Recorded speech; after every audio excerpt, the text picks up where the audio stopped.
আমরা বিশ্বাস করি এই 24-এর অভ্যুত্থানের পরবর্তী সময়ে পুরো বাংলাদেশে যে নতুন করে একটি দল তৈরি হয়েছে, সেই দলটির নাম কি আপনারা জানেন?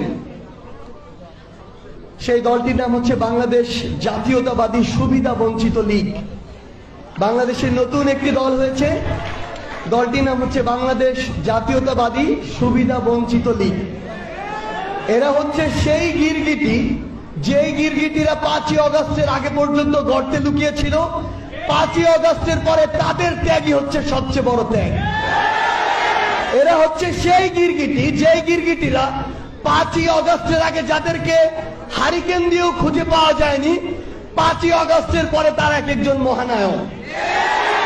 এই গিরগিটিরা হচ্ছে সেই গিরগিটি যাদেরকে আপনারা ওই লেক পার থেকে শুরু করে আমাদের যে মোস্তফাপুর রয়েছে, কিংবা ওই কিলোমিটারের পর কিলোমিটার আপনার যে একসাথে রাজপথে আপনারা সংগ্রাম করেছিলেন সেখানে খুঁজে পাননি, কিন্তু এখন বিভিন্ন বড় বড় অন্যতম প্রধান সমন্বয়ক পদে তাদেরকে আপনি খুঁজে পাবেন। সবচেয়ে বড় কথা হচ্ছে, আমাদের জন্য সবচেয়ে বড় থ্রেট হচ্ছে এই গিরগিটিগুলো।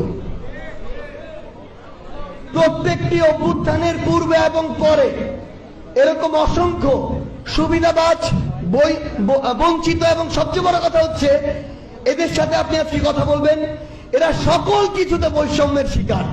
এরা শুধু এটি বলতে পারে না যে এরা জন্মগতভাবে বৈষম্যের শিকার, কারণ এটি বললে তো দায়টা অন্য জায়গায় চলে যায়। সবচেয়ে বড় কথা হচ্ছে এরা এতটাই ভণ্ড, আপনি এদেরকে দেখবেন শুধুমাত্র ব্যক্তিগত স্বার্থের জায়গা থেকে সকল জায়গায় তদবির করতে। এদের কাছে আপনি কখনোই দেখবেন না এরা পুরো মাদারীপুরের কথা বলছে, পুরো দেশের মানুষের কথা বলছে, এই দেশের কথা বলছে, এই দেশের যে পুরো জনগণ তাদের কথা বলছে। তারা কি বলবে? তারা এই জায়গার কাজী হতে যায়, তাদের জন্য সুপারিশ করে দেন। তারা বলবে তারা ওই জায়গার পিয়ন হতে চায়, তাদের জন্য সুপারিশ করে দেন। তারা বলবে তারা এক দেশ থেকে আরেক দেশে যেতে চায়, তাদের জন্য সুপারিশ করে দেন। তারা বলবে তারা এক জেলা থেকে আরেক জেলায় ট্রান্সফার পেতে চায়, তাদের জন্য সুপারিশ করে দেন। কিন্তু এই সুপারিশ লীগগুলো 5ই আগস্টের আগে তাদেরকে কোথাও কোনো কিছু দিয়ে আপনি খুঁজে পাবেন না।